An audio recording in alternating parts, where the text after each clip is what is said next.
Halo Sobat Kuiper dimanapun berada, perkenalkan saya Anggi Perdana, Guru Pendidikan Pancasila dari SMA Negeri 1 Bintan Pesisir, Kabupaten Bintan, Provinsi Kepulauan Riau.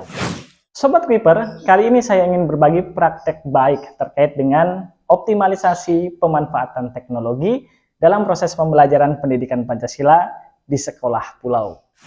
Sebagaimana yang kita ketahui bersama, saat ini peran teknologi sangat penting dan mempengaruhi berbagai aspek kehidupan di masyarakat. Tidak terkecuali juga di dalam bidang pendidikan. Oleh karena itu, kita para guru dituntut untuk bisa dan mampu beradaptasi dalam mengikuti perkembangan tersebut. Sehingga nantinya kita dapat mengoptimalisasikan, mengintegrasikan, menerapkan apa yang sudah kita dapatkan terkait dengan keterampilan digital dalam menunjang proses pembelajaran di sekolah.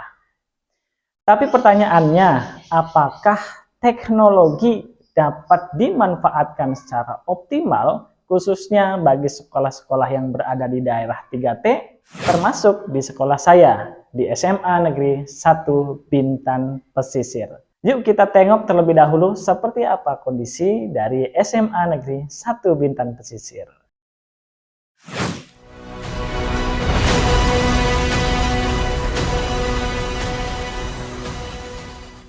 SMA Negeri 1 Bintan Pesisir merupakan satu-satunya sekolah tingkat menengah atas yang ada di sebuah pulau kecil bernama Gin Besar Desa Numbing. Jika dilihat secara fisik, bangunan SMA Negeri 1 Bintan Pesisir sudah cukup lengkap dan bisa dibilang lumayan besar untuk ukuran sekolah yang berada di pulau. Namun, sampai saat ini yang masih menjadi kendala di sekolah kami adalah terbatasnya jaringan listrik karena masih menggunakan PLTS dan terbatasnya jaringan internet karena lokasi sekolah termasuk ke dalam blank spot area. Tapi alhamdulillah setelah mendapatkan bantuan PLTS di tahun 2018, kami mulai mendirikan dan berlangganan internet meski dengan kapasitas yang masih sangat terbatas. Karena jaringan internet baru hanya bisa diakses oleh siswa di 2 titik saja, di depan ruang majelis guru dan di laboratorium komputer. Seperti itulah situasi dan kondisinya. Ini menjadi tantangan tersendiri bagi kami, khususnya yang berada di sekolah pulau. Namun, meski dengan segala keterbatasan yang ada, kita tetap harus mau untuk beradaptasi dengan kemajuan teknologi dan siap untuk menyongsong era transformasi digital di Indonesia. Maka dari itu, dalam melaksanakan proses pembelajaran, khususnya untuk mata pelajaran pendidikan Pancasila di SMA Negeri 1 Bintan Pesisir, saya selalu mencoba untuk dapat mengoptimalkan teknologi. Tentu disesuaikan dengan kondisi, situasi, lingkungan belajar, dan minat belajar para peserta didiknya. Adanya proyektor yang sekarang sudah terpasang di setiap kelas sangat membantu guru, termasuk juga saya, dalam memberlangsungkan proses pembelajaran dengan pemanfaatan teknologi. Saya dapat menggunakan proyektor tersebut untuk menampilkan presentasi dalam setiap kali saya melakukan pembelajaran di kelas. Nah, untuk membuat slide presentasi, biasanya saya menggunakan Canva. Kenapa? Karena Canva ini menurut saya praktis ya, dan asetnya juga sangat banyak di situ, apalagi bagi Bapak Ibu guru yang mengaksesnya dengan menggunakan akun belajar.id. Nah, selain tadi media presentasi yang sudah dibuat di Canva saya jadikan PPT, saya juga mengubahnya menjadi video pembelajaran yang kemudian saya upload di channel YouTube saya, Pak Anggi si Guru Pulau, dan dalam pelaksanaannya seringkali saya melakukan kombinasi, khususnya dalam gamifikasi, seperti misalkan saya kemarin pernah menggunakan spinner, kemudian menggunakan word wall juga, ada TTS, dan quizzes. Hal ini saya lakukan karena memang bertujuan untuk dapat membuat suasana belajar menjadi lebih menyenangkan. Tapi sayangnya karena di kelas-kelas belum ada internet, maka sesekali proses pembelajaran di dalam kelas saya alihkan di luar kelas. Ini dokumentasi ketika kami melaksanakan proses pembelajaran di laboratorium komputer dengan memanfaatkan kuisis berbasis kertas. Dapat sobat sekalian lihat bagaimana senangnya anak-anak dalam mengikuti proses pembelajaran dengan pemanfaatan teknologi. Apalagi yang ada di pulau, mungkin kalau di kota itu merupakan hal yang sudah biasa. Karena fasilitasnya lengkap, berbeda dengan yang ada di daerah 3T. Nah, kalau video yang ini, saya mengajak anak-anak untuk belajar di luar ruangan, tetap masih menggunakan kuisis paper mode. Kenapa saya ajak mereka untuk belajar di luar? Karena mungkin sesekali kita butuh refreshing, ya, penyegaran, supaya anak-anak mendapatkan angin segar belajar di luar dan tidak bosan tentunya. Selain itu, saya juga pernah mengajak anak-anak untuk belajar di luar dalam mengikuti proses pembelajaran pendidikan Pancasila ketika itu, khususnya untuk kelas 11, dan saya mengajak mereka untuk belajar sambil bermain, dan di situ saya menggunakan media ular tangga jumbo berbasis kartu augmented reality. Selain pemanfaatan platform-platform yang ada di internet, saya juga kemarin sempat mengembangkan sebuah aplikasi berbasis Android, tapi hanya bisa digunakan secara online, dan saya beri nama ketika itu aplikasinya adalah Media PPKN Online.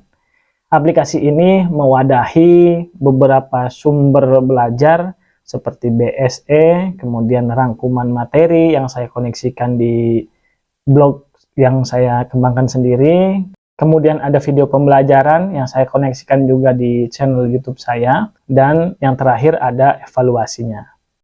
Namun aplikasi ini kemarin saya gunakan untuk menunjang pembelajaran jarak jauh atau belajar dari rumah ketika masa pandemi COVID 2019 sampai 2020. Karena aplikasi media PPKN online yang sudah saya kembangkan sebelumnya ini berbasis online dan tidak bisa digunakan di sekolah, maka saya berpikir bagaimana caranya supaya anak-anak kita yang ada di pulau ini bisa mengikuti perkembangan zaman dan bisa belajar dengan memanfaatkan teknologi. Sehingga saya mencoba untuk mengembangkan sebuah aplikasi yang saya buat kemarin dengan memanfaatkan Articulate Storyline 3. Dan yang saya buat medianya adalah media pembelajaran interaktif. Dan media ini dapat diinstal oleh peserta didik sehingga dapat dibuka kemudian melalui Android yang mereka miliki. Dalam MPI tersebut saya sudah siapkan beberapa konten. Di antaranya ada video pembelajaran, kemudian slide materi, dilengkapi dengan gambar, teks, audio, juga menggunakan tombol-tombol interaktif yang kemudian dapat digerakkan oleh siswa ketika ingin menjalankan atau membuka halaman berikutnya. Sobat Keeper, tentu dalam proses pembelajaran tidak hanya guru dong yang harus kreatif, tapi guru juga harus mampu untuk dapat mendorong kreativitas dari para peserta didiknya. Maka dari itu dalam pembelajaran yang saya lakukan di kelas maupun di sekolah, saya sesekali menugaskan mereka untuk bekerja kelompok dan membuat produk. Dan ini sejalan dengan implementasi kurikulum Merdeka dengan menerapkan strategi pembelajaran berdiferensiasi. Tidak terlepas dari itu, untuk mengoptimalkan pemanfaatan teknologi dalam pembelajaran di lingkungan sekolah, maka yang perlu kita lakukan adalah saling berkoordinasi dan berkolaborasi. Sobat, pemanfaatan teknologi dalam proses pembelajaran memang perlu, tapi tentu harus disesuaikan dengan situasi dan kondisinya. Kita sebagai seorang guru, dalam situasi dan kondisi apapun harus siap untuk menghadapi segala macam perubahan. Salam pergerakan Sobat Keeper semuanya. Saya Anggi Perdana. Wassalamualaikum warahmatullahi wabarakatuh. Baik, sebelumnya perkenalkan nama aku Musda Nur Alia, biasanya dipanggil Alia, dari kelas 12 MIPA. Terus perasaan aku ketika belajar pendidikan Pancasila dengan Pak Anggi itu menyenangkan karena ada saja hal baru yang disajikan dalam setiap pertemuan. Cara mengajarnya juga asik, terus bahasa yang digunakan itu tidak terlalu kaku, dan juga mudah dimengerti. Yang paling kami sukai itu adalah cara mengajar dari Pak Anggi. Pak Anggi selalu memanfaatkan teknologi untuk pembelajaran, dan hal itu adalah hal yang menyenangkan. Terima kasih Pak Anggi. Wassalamualaikum warahmatullahi wabarakatuh. Baik, Assalamualaikum warahmatullahi wabarakatuh. Perkenalkan, nama saya Taufik Amin Datifah. Saya guru Bahasa Indonesia di SMA Negeri 1 Bintan Pesisir, Kecamatan Bintan Pesisir, Kabupaten Bintan, Provinsi Kepulauan Riau. Jadi Pak Anggi menurut saya orangnya itu memang kreatif ya. Banyak juga inovasi-inovasi media pembelajaran yang sudah beliau kembangkan. Terkait dengan pemanfaatan teknologi dalam pembelajaran sudah bukan hal yang aneh lagi sih menurut saya. Karena beliau selalu update dengan perkembangan teknologi digitalnya. Kalau nggak salah sih kemarin Pak Anggi ini pernah juga mengembangkan beberapa aplikasi pembelajaran yang berbasis Android yang dapat digunakan secara offline. Dari beliaulah saya mendapatkan banyak inspirasi terkait dengan metode-metode yang digunakan dalam proses pembelajaran nih, khususnya yang berkaitan dengan pemanfaatan teknologi digital.